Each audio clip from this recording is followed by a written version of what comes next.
Brought to you by Biz Analyst by Khata Book. ना computer ना file, अब tally data on mobile बिज analyst के साथ।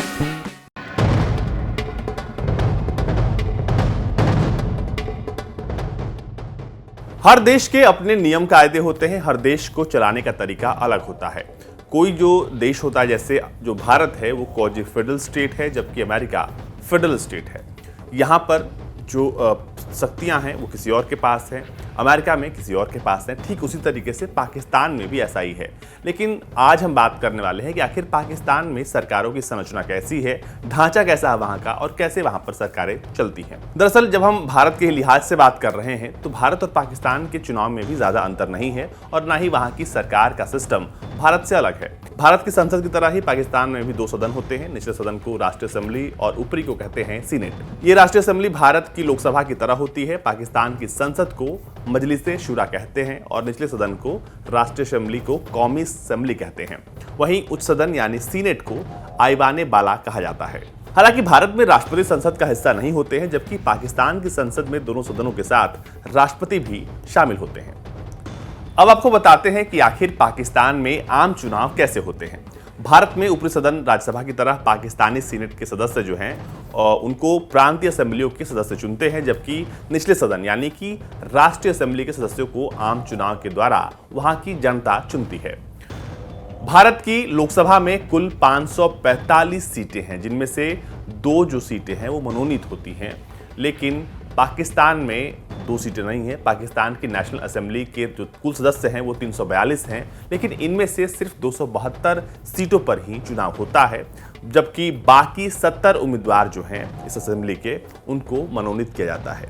और मनोनीत ये कैसे होते हैं ये भी बताते हैं आपको। इन 70 में से 60 सीटें जो हैं महिलाओं के लिए आरक्षित हैं, तो 10 सीटें पाकिस्तान के पारंपरिक और धार्मिक अल्पसंख्यक समुदाय के लिए आरक्षित की गई हैं। इनका चुनाव अनुपातिक प्रतिनिधित्व नियम के तहत होता है। भारत के सांसदों को मेंबर ऑफ पार्लियामेंट कहते हैं, लेकिन पाकिस्तान के सदस्यों को मेंबर ऑफ नेशनल असेंबली कहते हैं, यानी एमएनए। यहां भी एक स्पीकर होता है। कैसे होता है अब सीनेट का चुनाव, जरा ये समझिए। पाकिस्तान संसद के उच्च सदन सीनेट में 104 सदस्य होते हैं और ये अलग अलग आधार पर चुने जाते हैं। विकिपीडिया के अनुसार 14 सदस्य प्रत्येक विधानसभा से, 8 सदस्य फाटा से, 2 सदस्य जो हैं 2 सदस्य एक महिला सीट और एक टेक्टो टाकरा, 4 महिला सदस्य प्रत्येक विधानसभा से और 4 उलेमा प्रत्येक विधानसभा से। हर प्रांत से 1 सीट अल्पसंख्यक सदस्य जो है वो चुना जाता है। सीनेट के सदस्यों का कार्यकाल जो है वो 6 साल का होता है। सीनेट को कई ऐसे विशेष अधिकार दिए गए हैं जो नेशनल असेंबली के पास नहीं है। पाकिस्तान की नेशनल असेंबली सीनेट चुनाव, राष्ट्रपति चुनाव और स्थानीय सरकारी चुनाव के बाद तैयार होती है। पाकिस्तान में राष्ट्रपति चुनाव भारत की तरह ही अप्रत्यक्ष तरीके से होता है। पाकिस्तान में राष्ट्रपति का चुनाव इलेक्टोरल प्रक्रिया से होता है। इस इलेक्टोरल प्रक्रिया में सीनेटर्स के अलावा नेशनल और प्रांतीय असेंबली के चुने हुए जो मेंबर्स हैं वो शामिल होते हैं। राष्ट्रपति का पद यहाँ पर भी एक औपचारिक पद होता है और वो देश का मुखिया होता है। प्रधानमंत्री को संविधान की ओर से जो शक्तियां दी गई हैं, राष्ट्रपति ही उन शक्तियों को निर्धारित करता है। पाकिस्तान का संविधान किसी भी मुसलमान को ही राष्ट्रपति पद के लिए किस्मत आजमाने का मौका देता है। वहीं पाकिस्तान की नेशनल असेंबली यानी भारत की लोकसभा, जिनके सदस्यों का चुनाव मतदान के जरिए होता है, देश की जनता इनका चुनाव करती है। जिस तरह से भारत में सबसे अधिक मत पाने वाला विजेता होता है, वैसे ही पाकिस्तान में नेशनल असेंबली के चुनाव के लिए उसी first past the post system का इस्तेमाल होता है, यानी सर्वाधिक मत पाने वाली जो पार्टी है या जो व्यक्ति है वो उसकी जीत होती है, और यही प्रणाली वहां पर भी चलती है। पाकिस्तान में आज भी मतदान बैलेट पेपर से होते हैं, जबकि भारत में पिछले 1 दशक से वोटिंग इलेक्ट्रॉनिक वोटिंग से होती है।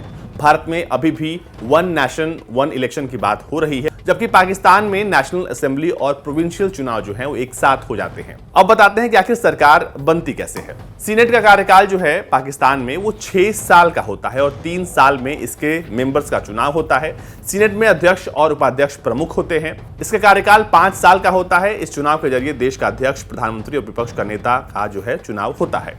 आपको बता दें कि पाकिस्तान में जो सीटों का बंटवारा है कुछ इस प्रकार है। वहां पर 4 राज्य और 2 क्षेत्रों में सीटों का बंटवारा है, जिसमें से 39 सीटें खैबर पख्तूनवा, 12 फाटा, 3 इस्लामाबाद राजधानी क्षेत्र, 141 पंजाब, 61 सिंध, 16 बलूचिस्तान में है। और सीनेट में जो 104 सीटें हैं, जिसमें से 56 सामान्य हैं, 6 टेक्नोक्रेट हैं और उलेमा सीटें हैं। इसके बाद 16 महिला सीटें हैं, 4 अल्पसंख्यक सीटें हैं, 4 फेडरल कैपिटल और 8 फाटा की हैं। आपको बता दें कि पाकिस्तान में कुछ इस प्रकार से सरकारें चलती हैं, यानी जो दोनों का, भारत और पाकिस्तान का जो स्ट्रक्चर है वो अमूमन समान है, लेकिन कुछ अंतर है जो हमने इस वीडियो में आपको बताने की कोशिश की है। अगर आपको भी कोई ऐसा टॉपिक है जिस पर आप डिटेल में जानकारी चाहते हैं तो आप हमें कमेंट कर सकते हैं।